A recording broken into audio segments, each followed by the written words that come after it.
The average NHL player is 6'1", and while there have been a ton of all-time greats who have been below this average, like Sidney Crosby, the game changes once you get to 5'8".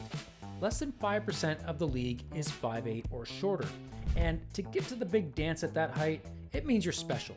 You've likely been told you'll never make it, drafted lower because of your size, or not drafted at all.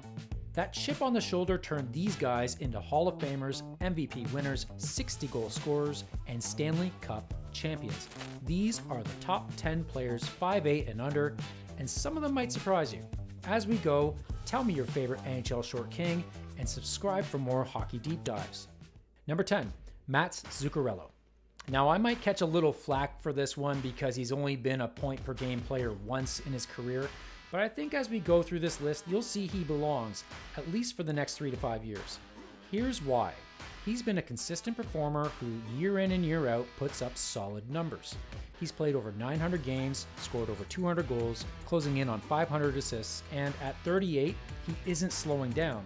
His last 4 seasons have been arguably his most productive, and there's no reason to think he won't cross 1,000 games played and around 800 points. No awards, no cups, but a shorter guy with longevity and loads of skill. And, cool fact, he was undrafted and is only one of 9 Norwegians to play in the NHL. Again, I think he's got about 3 to 5 years to go on this list before being bumped. You'll see why by the end of this video. Number 9, Cliff Ronning. Cliff was drafted by the Blues in the 7th round, 134th overall in 1984. It's not a throwaway pick, but expectations are generally low at that point in the draft. He put up huge numbers in the WHL, dropping 197 points in 71 games, but at 5'8" and 165 pounds, scouts figured he'd get crushed in the pros. Ronning found his footing and his way onto this list when he was shipped off to Vancouver in '91 and put up 85 points. The next year, he helped drag the Canucks to Game 7 of the Cup Finals with a broken hand. All told, he played 18 seasons with 7 teams, over 1,100 games, putting up 869 points and hitting the 50-point mark 11 times. That's a solid career and proof that a 5'8" center could survive and thrive in the much rougher 80s and 90s. Number 8, Denis Maruk. Not many people these days know about Denis, but the guy went on a scoring run that stood the test of time. He was drafted in the 2nd round, 21st overall in 1975. That's a high pick for a 5'8" center. The problem, though, is that Maruk got drafted into chaos. The Golden Seals were horrible, then they moved to Cleveland, became the Barons, then they merged with Minnesota. Maruk played 2 games for Minnesota, then got traded to Washington, so 4 cities in 4 years. But in Washington, everything changed. In 1980-81, he put up 50 goals, and the next year, he put up 60 to go along with 76 assists for 136 points, which still is the Capitals' franchise record. Some perspective, only 23 players in the NHL have scored 60-plus goals in a season. Gretzky, Lemieux, Hall, Bossy, and Denis Maruk. He was the toast of Washington, and then he was traded a year later and never scored more than 25 again. Still, amidst the chaos, he finished with 878 points, and that 60-goal season proved that at 5'8", you could be one of the most dangerous offensive players in the game. Number 7, Mats Naslund. So there were 2 knocks against Mats Naslund. First, he was 5'2". Second, he was Swedish. In the early 80s, everyone thought Europeans were too soft and couldn't handle playoff hockey. Naslund proved them wrong. In 1985-86, he put up 110 points, 8th in league scoring alongside Gretzky, Lemieux, and Coffey.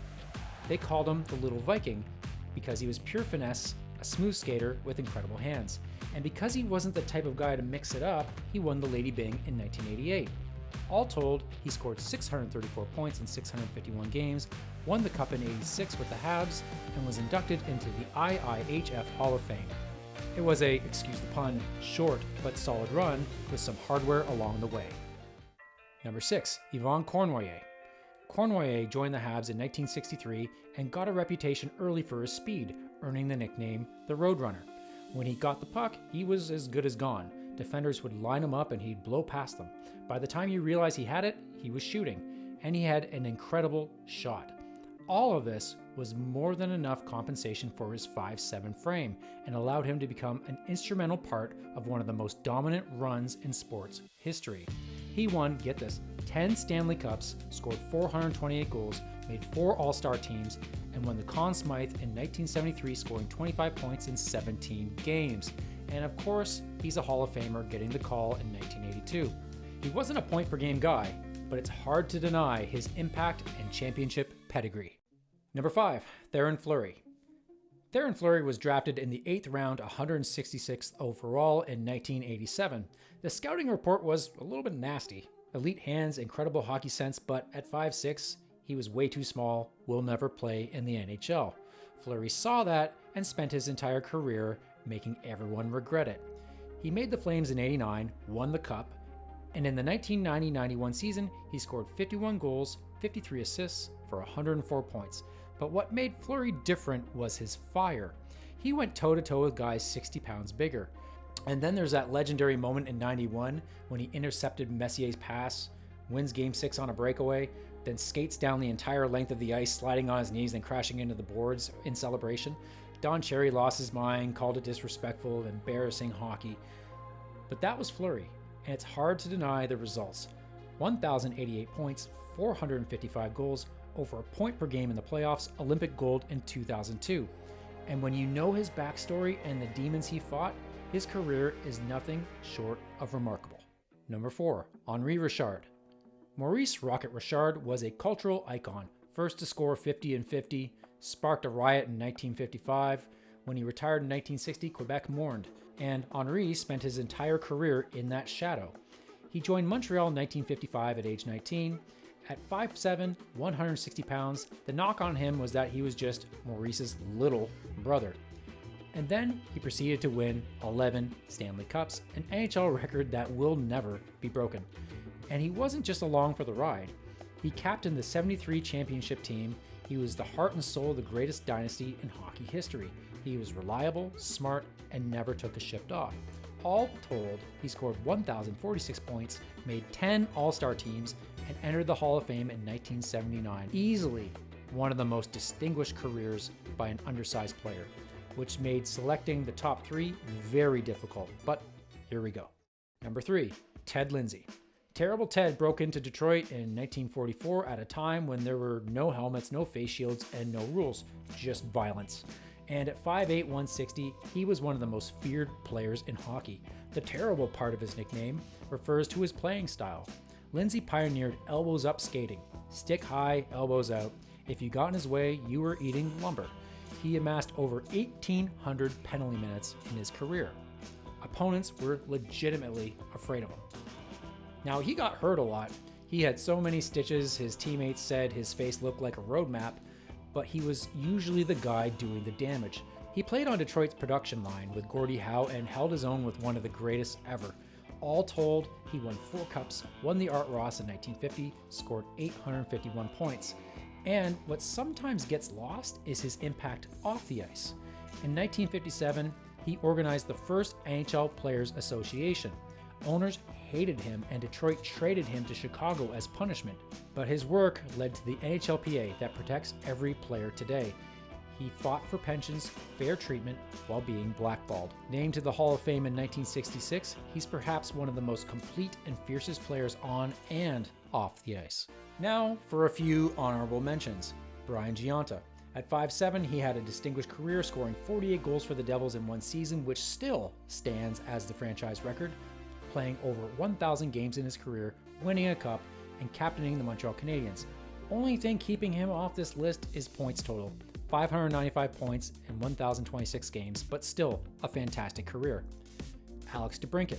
He's already pushing 600 points, has scored 40 goals in a season twice, and he's only 28. I think he'll cross the 1,000-point plateau in his career and find himself on this list within the next 3 to 5 years. Okay, now for our top 2. Number 2, Martin St. Louis. So this is a great story about determination. Marty went completely undrafted in 1995, signed with Calgary in 98, and they waived him. He bounced around. Cleveland in the IHL, Switzerland. He was 25 and his NHL dream seemed over. Then in 2000, Tampa signed him to a minor league deal. he wasn't expected to make the team, but St. Louis had an obsessive work ethic, constantly refining his skills and, as we all know, building his legs until they looked like redwoods. He made the roster in 2000-2001, scored 18 goals. The next year, he potted 33. By 2003, he was one of the best on the team. In 03-04, he put up 94 points. Remember, this was the dead puck era. He won the Art Ross, won the Hart, and won the Cup. In fact, in Game 6 of the finals against Calgary, the team that waived him, he scored the double OT winner that forced Game 7. Then, he won another Art Ross in 2013 at age 37. All told, 1,033 points, 6 All-Star teams, Hall of Fame in 2018. And he was the inspiration for so many players who either grew up watching him or played with him. Now, he's inspiring players as the coach of the Habs. I think that it's a 1A, 1B situation, but we have to give the number 1 spot to this next player. Number 1, Marcel Dionne. 5'8", 190 pounds, drafted 2nd by Detroit, right behind Guy Lafleur, a guy he'd end up outscoring. His career took off when he was traded to LA. The Kings never really did much in the playoffs, which is the only real knock against Dionne's career, that he never won a cup, but his numbers were simply off the charts.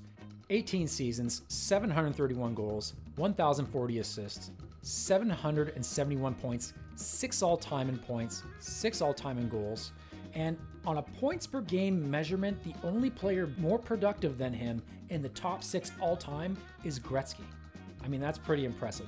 He won 2 Lester B. Pearson Awards, 2 Lady Bings. He won the Art Ross Trophy over Gretzky in 1980. He was an 8-time All-Star and was inducted into the Hall of Fame in 1992. Inch for inch, pound for pound, despite the lack of cups, he's the best player there ever was.